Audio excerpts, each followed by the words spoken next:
Have you ever walked into a room believing your value was crystal clear, your numbers undeniable? I had. I carried mine in a simple leather folder. $8 million in verified savings, a system I had built from the ground up, and a quiet request for 12%. I had rehearsed every possible outcome in my head.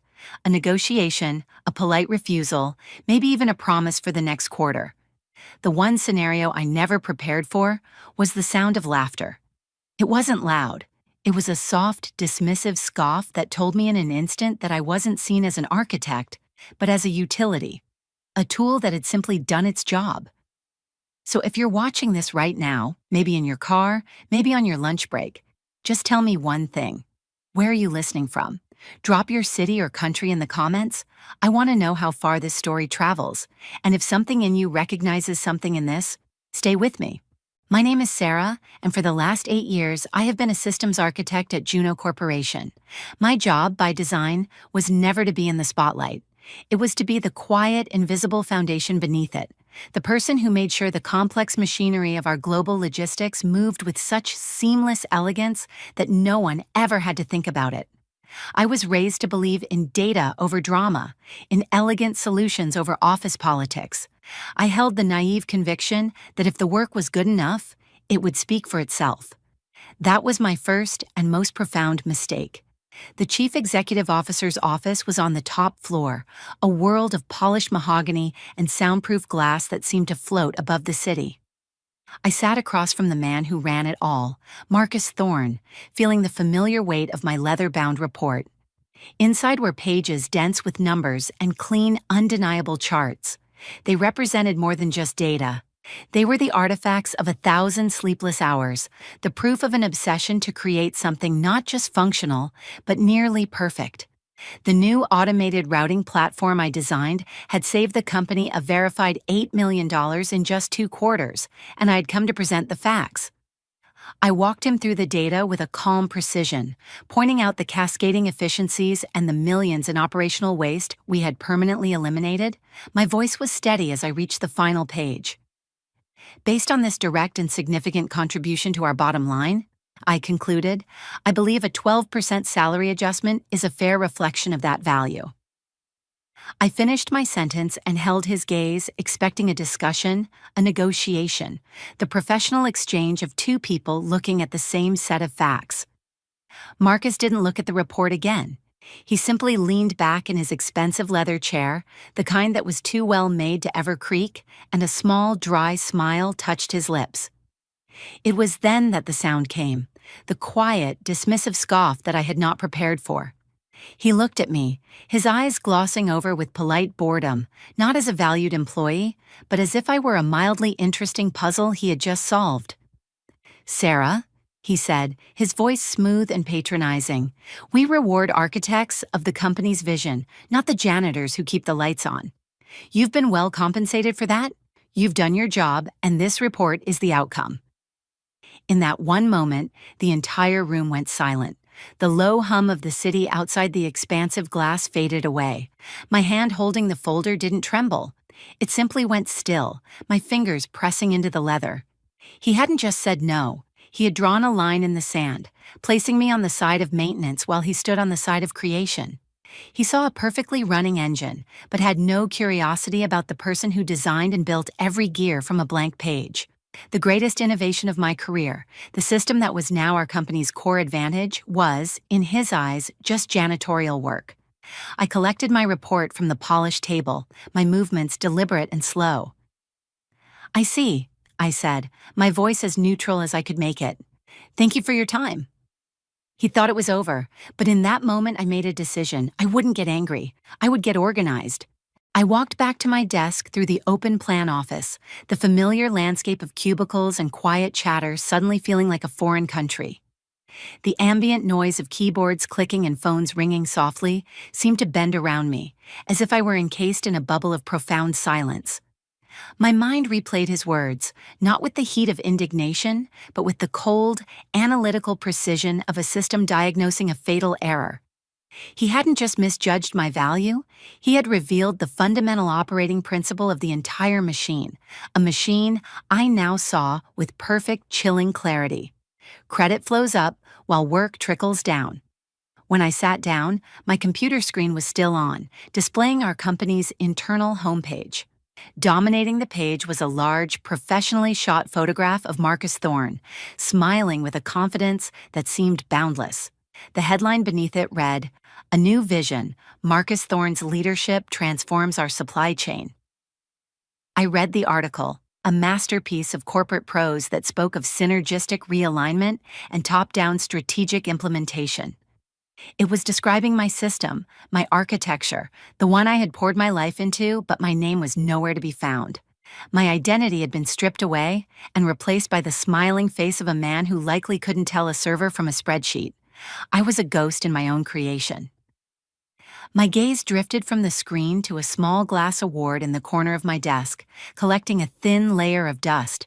It was for Employee of the Year, dated 7 years ago, a relic from a time when I still believed that consistent, excellent work would eventually be seen. For a moment, I considered wiping the dust away. Instead, I picked it up, felt its cold, meaningless weight in my hand, and deliberately turned it face down. The small, quiet thud was heard by no one, but for me, it was the sound of a contract being broken, a faith being renounced, a silent personal severance from the company I had given my best years to. That night, I did not sleep.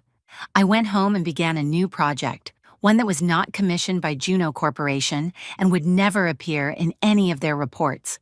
On my personal computer, I began to build an archive. I subscribed to a highly encrypted private cloud service based in a country known for its strict privacy laws. This wasn't about theft, it was about preservation. I pulled out old hard drives and dusty notebooks from my closet, a library of my own intellectual journey. For years, I had documented my work for myself, a habit born from a love for the process. Now that habit had found its true purpose. I methodically scanned every page of handwritten notes, every diagram scribbled on a napkin at a late-night diner, every architectural schematic I had drafted on my own laptop long before it was ever proposed at work. Each file was dated, time-stamped, and annotated with notes like personal development, off hours, or conceptual model, not company assigned. I was creating more than just a backup. I was establishing a clear, unassailable timeline of creation and ownership, a digital fortress of fact that existed entirely outside their ecosystem and therefore entirely beyond their control. For 8 years, I had meticulously built their system. That night, I began meticulously building my case. The days that followed took on a strange dual quality. By day, I was the same quiet employee at Juno Corporation, performing my duties with a detached professionalism, my face a neutral mask. My colleagues saw nothing amiss. But by night, I was an archivist, a historian of my own intellectual property, meticulously constructing a fortress of evidence. My anger had cooled, replaced by a crystalline focus, a sense of purpose that I had not felt in years. I was no longer a victim of a broken system. I was a student of it. The message arrived on a Tuesday evening, not through a company email, but quietly, on my personal LinkedIn profile. It was from a man named Arthur Vance, the Chief Operating Officer at Helix, our largest competitor. The message was brief, direct, and devoid of corporate pleasantries. It read, "I've been analyzing the patterns in Juno's logistics for years. The architect behind them is playing a different game entirely. I would like to buy you dinner and discuss that game." I stared at the words for a long time. This wasn't a recruiter reaching out. This was a move on a chessboard I hadn't realized I was playing on. My first instinct was caution, the ingrained habit of someone who avoided office politics. But the archivist in me saw it differently. This was a crucial data point. To ignore it would be an error. After 24 hours of calculated silence, I replied with 2 words. "I'm listening." The restaurant he chose was not for corporate spectacle. It was a small, discreet establishment downtown, with low lighting and tables spaced for privacy. Arthur Vance was already there, a man in his late 50s with watchful, intelligent eyes. He was alone, a stark contrast to the performative importance of my own chief executive officer. He rose as I approached, his handshake firm and respectful. He didn't waste time. "Your work on the inventory flattening model for the Eastern Corridor," he began once we were seated. The way it anticipated port delays weeks before they were announced. That wasn't in the software. That was a human touch, a brilliant one. I remained silent, my expression unreadable. He saw the ghost in the machine. For 2 years, he continued, leaning forward slightly, we have tried to replicate the elegance of your system. We can't, because it's not just code, it's a philosophy, and that, Sarah, is not something Juno Corporation owns. He let the statement hang in the air. I am not asking you to bring us anything from Juno, he said, his voice low and serious. We don't want their platform. We want the mind capable of building something so far ahead of the curve. We want you to come to Helix and build your own vision from scratch. Triple your current salary, equity, and a new title, Director of Systems Architecture. Your name will be on your work, always. I didn't smile. I didn't gasp. I simply held his gaze, processing the offer not as a lifeline, but as a strategic proposal. The silence stretched. In Marcus's office, it had been a shield. Here, it was a tool for evaluation. He didn't ask me to steal anything. He asked me what I truly owned. And for the first time, looking at this man who saw my value more clearly from across the industry than my own boss did from across a desk, I realized I had the answer. The offer from Helix was not a lifeline. It was a key. It unlocked a door I hadn't realized I was standing in front of, revealing a future I could architect for myself. My decision was made before the dinner check even arrived. The archive I had been building was no longer a shield, it had become the foundation for my next chapter. I spent the following 2 days in a state of calm resolve, my interactions at Juno Corporation feeling like the final scripted scenes of a play I had already finished reading. My resignation letter was a model of professional neutrality. It was 1 paragraph long, printed on high-quality paper, and stated my intention to leave in 2 weeks. There were no grievances, no dramatic farewells, and no mention of the 12% or the laughter that followed. It was a document of pure transaction, a mirror of how they had always seen me, as a function, not a person. I sealed it in a plain white envelope and walked over to my direct manager's desk. David Chen was a man who lived in a state of perpetual low-grade anxiety. He managed by making himself invisible, a gatekeeper whose primary function was to buffer the senior executives from any unpleasantness. When I placed the envelope on his desk, he looked at it as if it were a venomous snake. His face, normally pale, seemed to lose another shade of color. "Sarah, what is this?" he asked, his voice barely a whisper. I watched him read the few lines, his eyes widening as his words tumbled out in a frantic plea about deadlines, about projects in the pipeline, about not making any rash decisions. I realized he wasn't trying to save me for the company, he was trying to save himself from the fallout. I saw him scurry away toward the top floor, my letter clutched in his hand like a losing lottery ticket. I learned later, from a colleague in the executive support team, what transpired in that soundproof glass office. Marcus Thorne didn't read the letter. He simply listened to David's panicked explanation and let out an exasperated sigh. He saw my resignation not as a strategic exit, but as a negotiation tactic from a disgruntled subordinate. "Relax, David," he had said, waving a dismissive hand. "She's being emotional. She thinks she's irreplaceable. Wait a week, then go back and offer her 5%. People like her always think the grass is greener, but they never have the courage to actually jump the fence." That was his fatal miscalculation. He believed my defining characteristic was fear when in fact it had always been patience. He could not comprehend that my decision was not based on emotion, but on an overwhelming amount of data he had simply refused to see. For my final 2 weeks, I was a model of detached cooperation. I documented my tasks for a smooth handover, my fingers flying across the keyboard while my mind was already miles away, architecting new systems for a new employer. As I walked out of the Juno Corporation building for the last time, my access badge already deactivated, I felt no sadness or anger. I only felt the quiet hum of potential. They thought they had made me invisible, a ghost in their machine. They didn't realize I was the one holding the eraser. My first day at Helix was a study in contrasts. There were no grand pronouncements, no tours designed to impress. There was just a quiet office, a powerful computer, and a series of calm meetings with engineers and strategists who asked thoughtful questions and then listened, truly listened, to the answers. It was a culture built on curiosity, not ego. While I was sketching out the initial framework for a new transparent logistics system, the seeds I had left behind at Juno Corporation were beginning to bear their inevitable bitter fruit. It happened on a Monday morning, 10 days after my departure. Monday was the day the most critical report was generated, the weekly allocation forecast that determined the routing and cost for every shipment leaving our North American warehouses. For years, this report had been the bedrock of our operational efficiency, a document trusted implicitly with the flawless movement of millions of dollars in inventory. Everyone, from the warehouse floor to the chief executive officer's office, believed it was a fully automated, self-correcting marvel. The report ran at 8 o'clock, just as it always did. At first, no one noticed, but then a junior analyst flagged something that made no sense.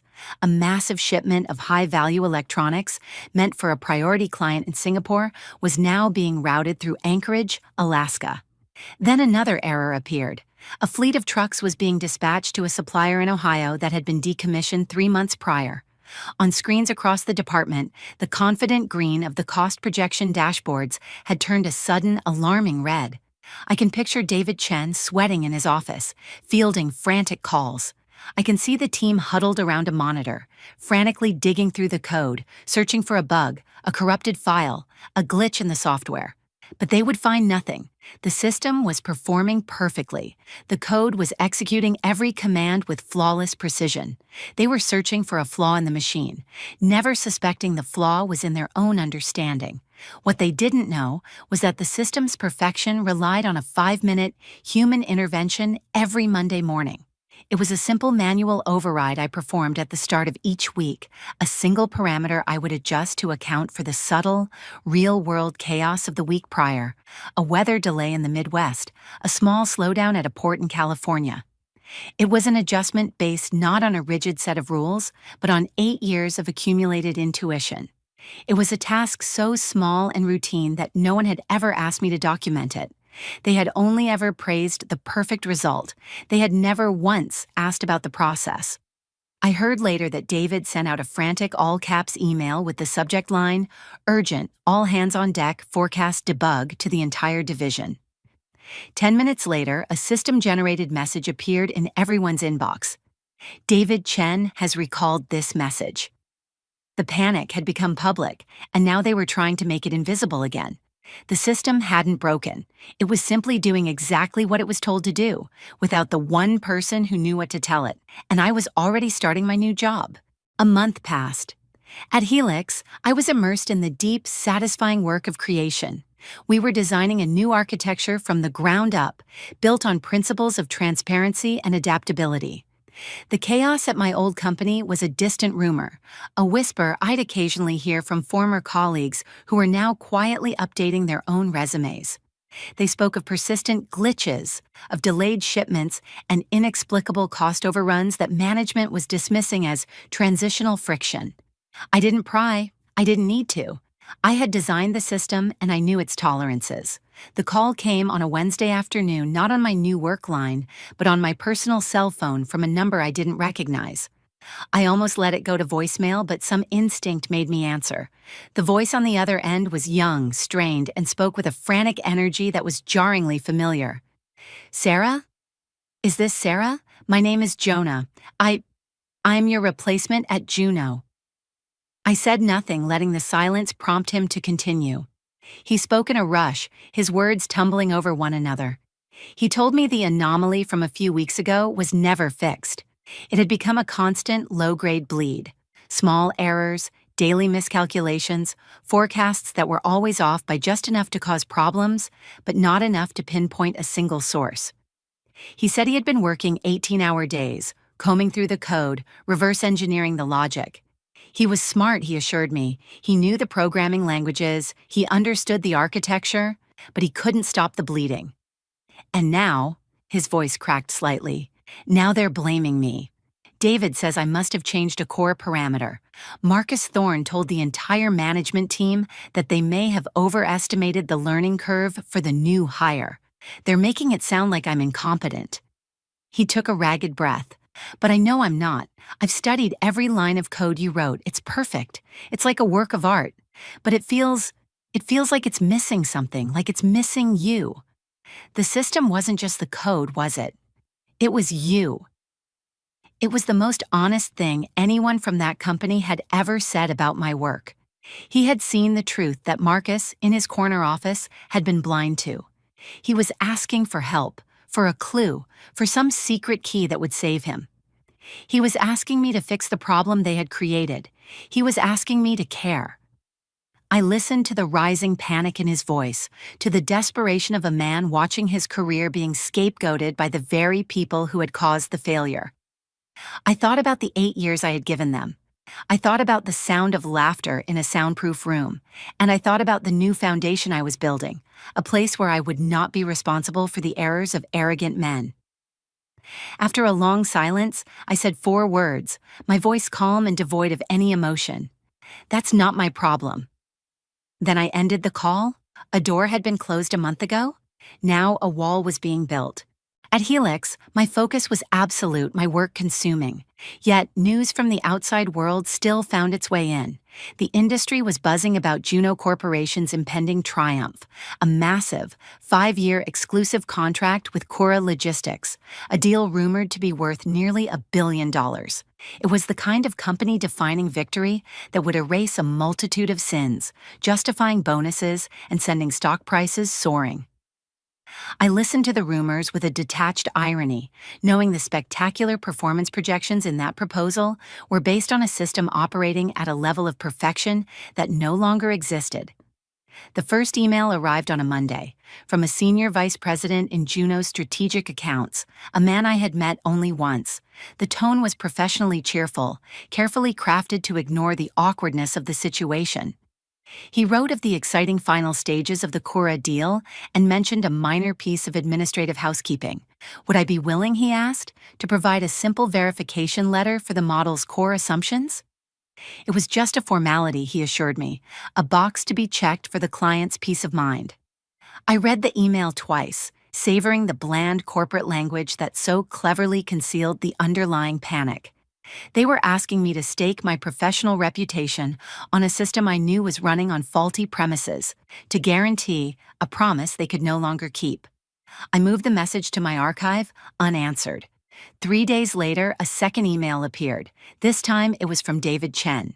His tone was stripped of all pretense of formality. It was a naked plea. He wrote that the Cura deal was the most important moment in the company's recent history, and that my sign-off was the final gating item. He practically begged me to just confirm the logic so they could finalize the contract. He mentioned my years of service as if it were a debt I still owed. This message joined the first one. The final email came on a Friday afternoon. The sender was Marcus Thorne. The polished, condescending tone I remembered from his office was gone, replaced by a clipped, strained urgency. Sarah, the message began, we need to close the loop on the Cora proposal. Your confirmation of the model's integrity is the last piece. It is imperative that we resolve this immediately. I stood in the evening light of my quiet office at Helix and thought about his choice of words. Close the loop, as if this were a minor loose end. They needed my name. The name they had never bothered to put on a newsletter, the name they had diminished in meetings, the name they had assured my replacement was easily forgotten. That name, my name, had somehow become the single most valuable piece of intellectual property they possessed, the final key to their biggest triumph, and they had willingly given it away for the price of a 12% raise. I didn't reply. I just let the email sit there, a ticking clock in their inbox, a silent testament to a question they should have asked themselves 8 years ago. They were asking for my name, the very thing they had spent my entire career trying to erase. The silence that followed was profound. A week after Marcus's final email, the news broke quietly through industry channels. The Cura Logistics deal, once hailed as Juno Corporation's salvation, was now officially paused pending further clarification. The word paused in the language of billion-dollar contracts is a euphemism for dead. The ticking clock in my inbox had finally run out, and the sound of its silence was deafening for them. For me, it was simply the predictable outcome of a flawed equation. I had expected them to be angry. I had expected them to scramble internally.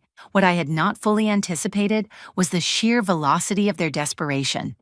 It arrived at my new office not as an email, but as a thick, cream-colored envelope delivered by a courier. It bore the embossed name of a law firm I knew by reputation, a firm known for its aggressive, scorched earth tactics.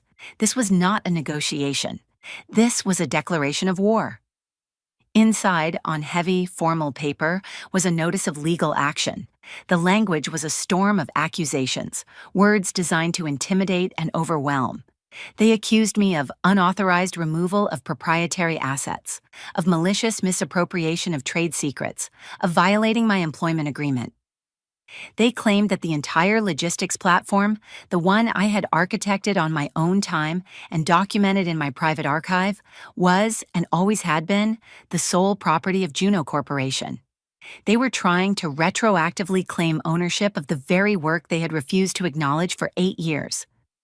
My hands did not shake as I read it. My heart rate did not quicken. I simply folded the papers, slid them back into the envelope, and walked down the hall to the office of Helix's chief legal counsel. She was a calm, sharp woman named Elena, who listened without interruption as I laid out the situation. I didn't even have to show her my archive yet. I just handed her the document from Juno's lawyers. She scanned the pages, her expression unchanging, until a small, knowing smile touched her lips. "This isn't a lawsuit, Sarah," she said, tapping a perfectly manicured finger on the page. "This is a press release wrapped in legal paper. It's sloppy. It's the move a company makes when it's bleeding reputation and trying to create a public distraction. They're not trying to win in court. They're trying to wound you in the court of public opinion." As if on cue, a notification lit up my phone on the table between us.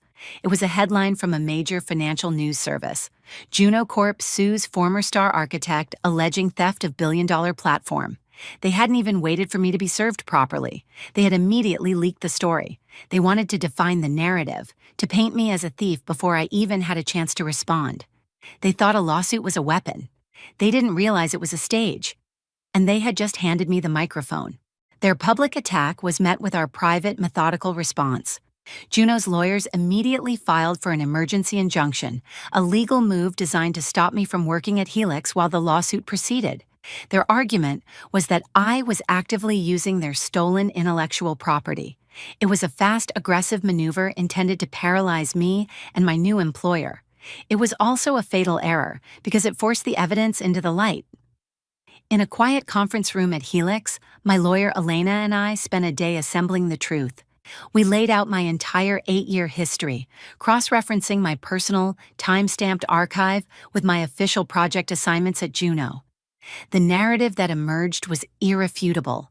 It showed years of independent, off-hours development, a clear line between my personal work and my corporate duties, and most damningly, a half-dozen email threads where I had offered my proprietary models to David Chen for formal acquisition, only to be met with silence or a casual, "let's implement and worry about the paperwork later." The paperwork never came. I did not attend the hearing for the injunction. Elena told me I didn't need to. She presented our evidence to the judge in a calm, logical sequence. There was no dramatic testimony, only an overwhelming presentation of documented facts. The judge's decision was delivered less than 48 hours later. It was brief and brutal. He denied their request, noting in his ruling that Juno Corporation had shown a shocking lack of due diligence in securing its own supposed assets, and that the plaintiff's case appeared to be profoundly weak. The story in the financial press changed overnight. The headline was no longer about a thieving employee. It was about an incompetent corporation. That ruling was the final straw.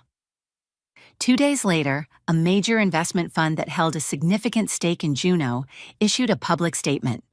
Citing the failed Cura deal and the public display of poor governance and reckless legal strategy, they announced they were divesting their entire position. That was the signal the market had been waiting for. The crack in the foundation became a chasm.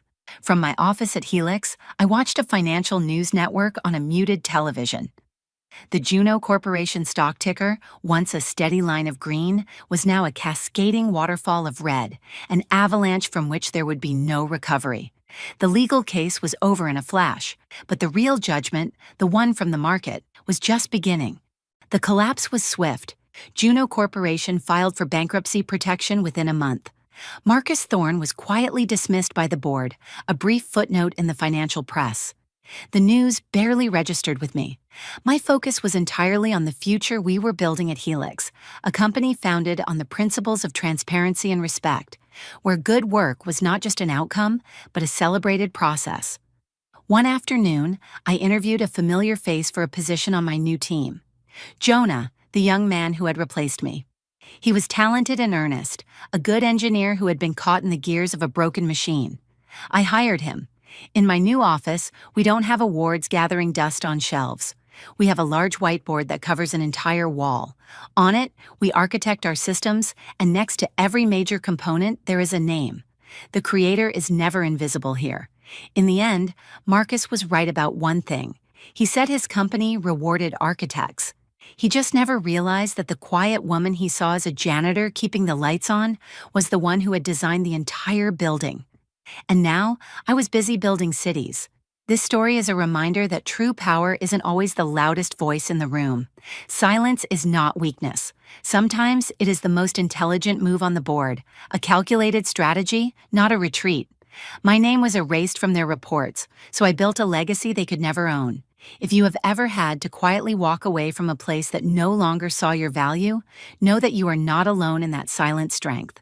If this story spoke to you, like, comment, and share it with someone who's still finding their own voice.